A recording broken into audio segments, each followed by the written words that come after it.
Hi, I'm here today with Ross Dewar and Anthony Miller from Emantra. Welcome. Thank you. Just to start with, Ross, perhaps you could tell us in a summary, what does Emantra do? Well, we're a Microsoft Technology as a Service partner. So we offer enterprise versions of Microsoft technology such as Exchange email, SharePoint collaboration, Link, instant messaging and presence, CRM, virtual servers on demand, right up and down the Microsoft stack as a service. We've been doing this for 8 years successfully in the commercial market. We host out of top tier data centres up and down the East Coast, and we're looking to bring that service to federal government on federal government terms. Can you tell me what Emantra does that distinguishes you from your competitors? Okay, well I think firstly it's 100% Australian content of our service. We host from Australia's best commercially available data centres. In Canberra we host from data centres which are on AGMO's DC facilities panel. We offer a service that sits behind gateways in those data centres that have been certified by DSD to protected status.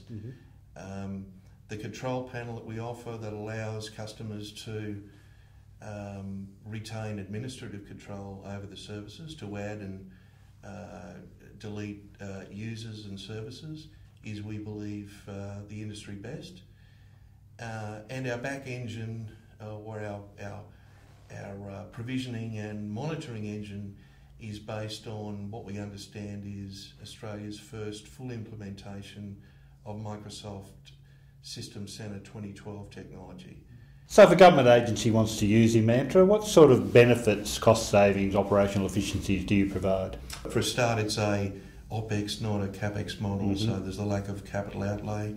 The OPEX on which the service is based is visible. It's a fixed unit price for the term of the contract. It's something that a CFO would respect in terms of its budgetability and its manageability. The bills are only going to go up and down based on an increased number of users or an increased amount of usage. So how would a federal government agency go about contacting you or engaging with Emantra? Well, what we've done is made that as easy as possible. Firstly, the data centre as a service multi-user list means that any agency can contact us directly, and we can provision any of the services that we actually have on that data centre as a service multi-user list in the same day. Right. In addition to that, if there's perhaps an instance where dedicated infrastructure is required, the normal turnaround is typically 3 days, and if it's a full-blown physical instance, we're looking at typically 10 days. Right. Some agencies work through prime contractors, so if an agency wanted to work with you through a prime contractor, do you have any existing relationships, or how would they go about it? Right, so Emantra has existing relationships with most top-tier system integrators or prime contractors in Canberra, and many of those would name Emantra as their preferred hosting partner. So you'll find there's typically little in the way of overlap or conflict between their business model and our business model.